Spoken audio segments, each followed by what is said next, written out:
Enough about the Democrats and the Republicans. The only debate that actually matters is between the gym bros and the nerds. There seems to be a never-ending debate online from the gym bros, the bro scientists, and the real scientists. Basically, it boils down to what's more important, training hard or training smart. It's apples and oranges. You know what I'm saying? You got to have both for the most part. But everyone's jumping on board for the stretch and the squeeze. And I'm telling you, it's just the easier route. The easier route is never going to take you as far. A case for the bros. I think 80% of people just need to hear train hard. I've seen it, you've probably seen it. A lot of people simply do not know how to push themselves hard. They see the slightest sign of discomfort as, okay, time to stop. And training hard is the foundation of everything else. So the problem a lot of the bros have with science is many beginners see all this fancy sciencey stuff and they jump straight to it without learning the basics first. You see so many beginners just watch the newest Jeff Nippard video talking about how you need to hit every head of every single muscle when they don't even know how to properly activate those muscles within their own body. You might just say, this is a gimmick, a lot of people aren't actually doing this, but I have seen it with my own eyes after Jeff Nippard made a video about the single arm reverse pec deck, the one where you go like this. Literally the next day at the gym, I saw like 3 teenage boys in a row go and do it. It was ridiculous. I do think in general Jeff Nippard gets a lot of hate for kind of no reason except for the fact he makes high quality videos, I guess. Maybe people are just haters. But I mean, the people who watch Jeff Nippard are almost entirely beginners, and they do not need to be worrying about the rectus femoris. At the end of the day, effort and consistency are probably the 2 most important variables for success. I don't care if you have the best program in the world if you don't even show up to do it. The guy who does push-ups, pull-ups, and squats in his room is going to get way more massive over the span of 5 years than the person who has the most optimal program hitting every head of every muscle who only shows up to do it for 3 months. But plenty of suboptimal gym rats make better gains than the science-based crowd, the latter of whom spend much of their time in comment sections of the former trying to correct them. At the end of the day, the gym can be as complex or it can be as simple as you want it to be. And I think I'm going to have to agree with the bros on this one that for the majority of people, you don't need a ton of science. You can just use it as a base level and use it as kind of a way to hint at what might work for you, and then just figure out what works for yourself and just show up, because a lot of people, I think that is the hardest part for them. The majority of people are not trying to become the next Mr. Olympia. The majority of people probably just want to maybe eke out their newbie gains and get a bit leaner so that they look good without a shirt. And there's nothing wrong with that at all. But that does not require hours and hours and hours of scientific research trying to optimize everything. It requires effort and showing up. Another big problem a lot of the bros have with the science nerds in general is that people tend to switch their methods so frequently because of new science. For example, a new study will come out, maybe on protein or meal timing or a certain exercise, and you'll see people just flock to it.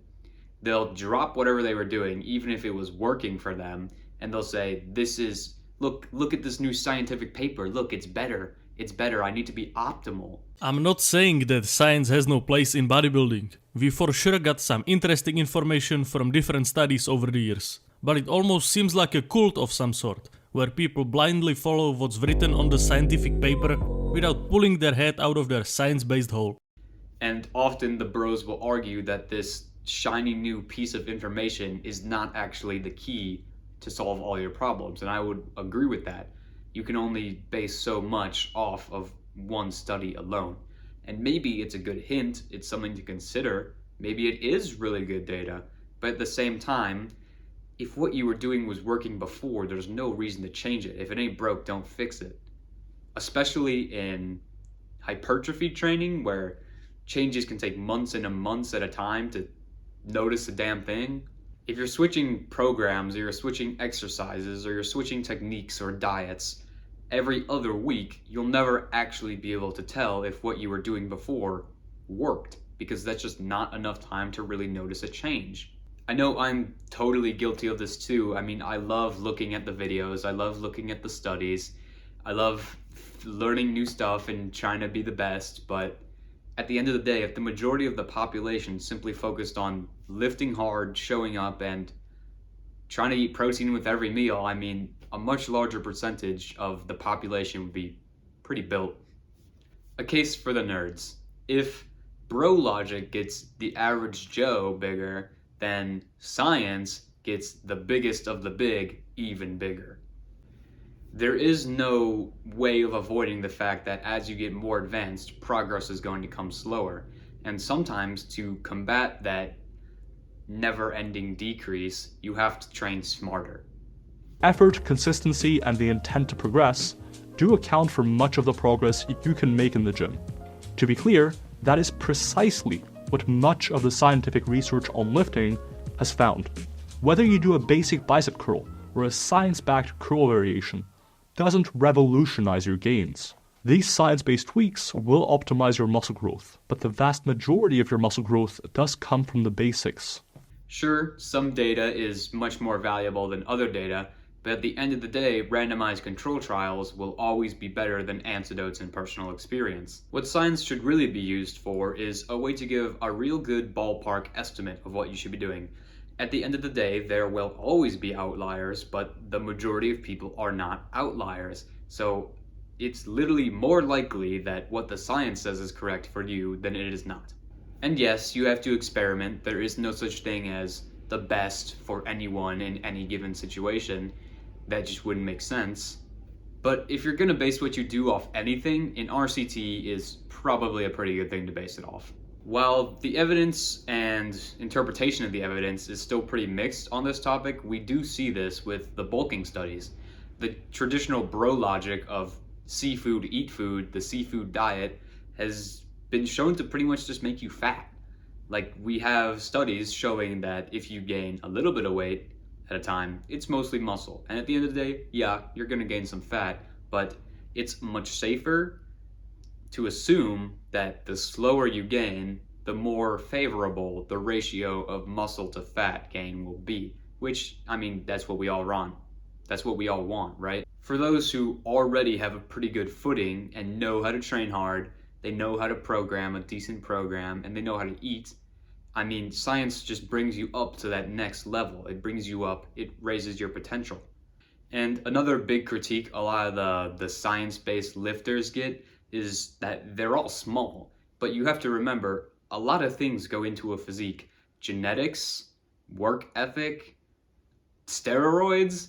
I mean, when you are natural, you do not have the favor of just injecting steroids and pretty much just instantly gaining muscle no matter what you do.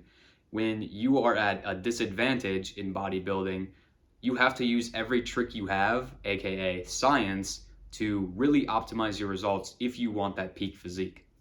And I'll be honest, I really hate the genetics debate because at the end of the day, what are you going to do about it?